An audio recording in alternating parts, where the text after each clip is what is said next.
Hey everyone, it's Brett from Hope to Prosper, and I'm coming to you today from beautiful Oceanside, California. You gotta check this out. It's about 20 miles south of where I live, and I don't get here nearly enough. It's beautiful. Anyways, today's subject is breaking all the rules in early retirement. Thanks for coming along. We're gonna have fun with this one, and I appreciate you guys. All right.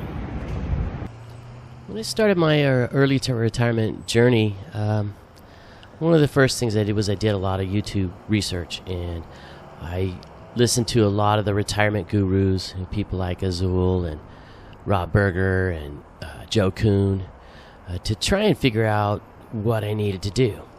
And one of the things I noticed was right away there's all these rules, 4% rule, and how much you can withdraw, and all kinds of stuff, and they seem to be kind of cast in stone, and then you have these financial advisors kind of wagging their finger at you, telling if you don't do this or you don't do that, you're going to fail.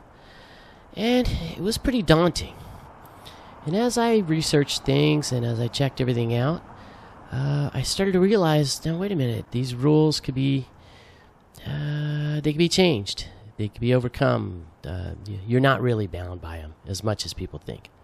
So the first rule, I retired at 58, and I'm really happy I did. I literally did not want to sit in a desk for another 9 years while the best part of my life was just passing me by. And yes, if I waited 9 years, I'd probably have a couple $1 million put away, and I'd have a more wealthier retirement. But that doesn't necessarily mean it would have been a better retirement. So retiring at 58 was the first rule I broke. I wasn't even retirement age. I can't even get into my 401k until next month. But I retired anyways, and I'm so happy I did. That's the first rule I broke, and that's probably the one I'm the happiest about, because life is precious. You don't know how much time you have, and these are the best years right now. These are the years where I can still climb mountains and go surfing and ride my mountain bike or whatever. 10 years from now, when I'm 67, who knows what I'm going to be able to do. So retiring at 58, that was the first rule I broke. Second was the 4% rule. I broke that right away, and I just realized that I needed at least 5%. And, I'm not going to go broke because I'm taking the 5% rule instead of the 4% rule. Now, I've looked at this forward and backwards. I understand what the sequence of investment loss is, and I can recognize it right away. And if that happens, I'll either A, go back to work, or B, cut how much I spend.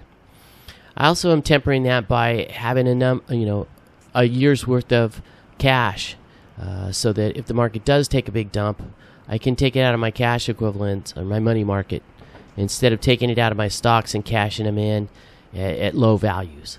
So that's another reason I want to temper against the 4% rule in the sequence of loss risk, is by keeping some cash on hand. After the end of this year, I'll probably double my cash and have at least a couple years, because I've been investing since 1985. I've seen a lot of market crashes. I've seen Black Monday. I've seen the dot-com crash. I've seen 2008, the Great Recession. I've been through them all, and I've watched even COVID. I just watched my portfolio drop by 30%. Came back pretty quick, but still, that's a scary thing, especially now that I'm retired and not working. So I definitely went with the 5% withdrawal rate. I'm may or may not adjust it for inflation, but to be quite honest, 5 or 6 years from now, when I start getting Medicare, and then 7 years from now when I start getting Social Security, I'm going to be on easy street. I just need to make it the next couple years without really depleting my savings. The second one, or the third rule I broke, is I don't want to sit on the porch, man. I'm sorry. I see people doing that, or they're stuck at the property, or they can't really afford to go anywhere or do anything. No, not a chance, man. I retired so that I could travel and go on adventures. And I built that into my budget. And I've been a little high in my burn rate. I'm going to have to reel it back in a little. But, man, I had an amazing year. I had probably the best year of my life with regards to travel and adventure. I've done so many cool things. It didn't cost that much, and yeah, I'm not going to be sitting on the porch. One of the reasons I went out early is so for the next 10 years I could do stuff. And now that I am doing stuff, man, I'm not going back. I'm not going backwards. Even if I spend a little more money early on, I'm going to be traveling in adventure. So that kind of brings up a question that I had when I first retired, and I think I guess everybody has it. It's one of the biggest contributors to the 1 more year or 2 more year thing is how much is enough? You know, I've said on here a number of times I really wanted to have a mill put away. I was close enough. I might still reach that point at some point if my investments do well. But really, how much is enough? Yes, it would be really nice to have $2 or $3 million put away instead of $900,000. But you know, what would I do with the other $3 or $4,000 a month? You know, buy more stuff. Maybe go more places, but how much money is enough? I see people retiring on a lot less than me, and they seem to be really happy. And so, don't be discouraged if you haven't reached your freedom number. You know, think about creative ways that you can retire without having enough money, or at least up to your own, you know, freedom number, your own enough number. So.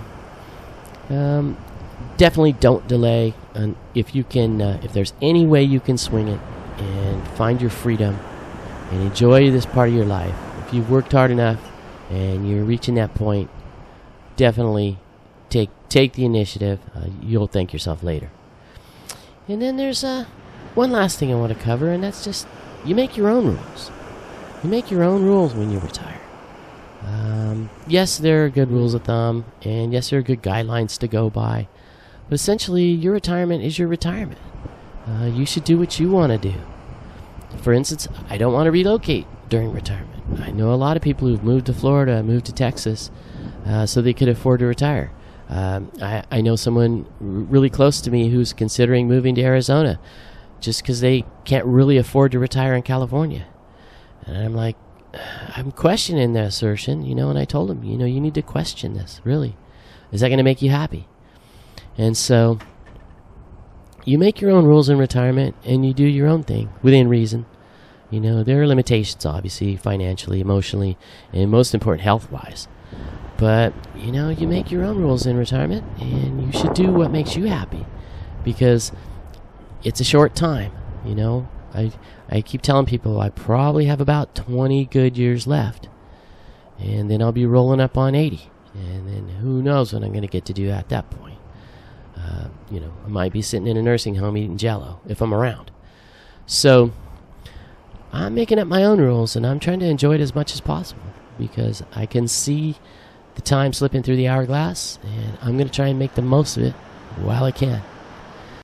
Okay, that was our walk for today, and our subject, and I appreciate you guys coming along.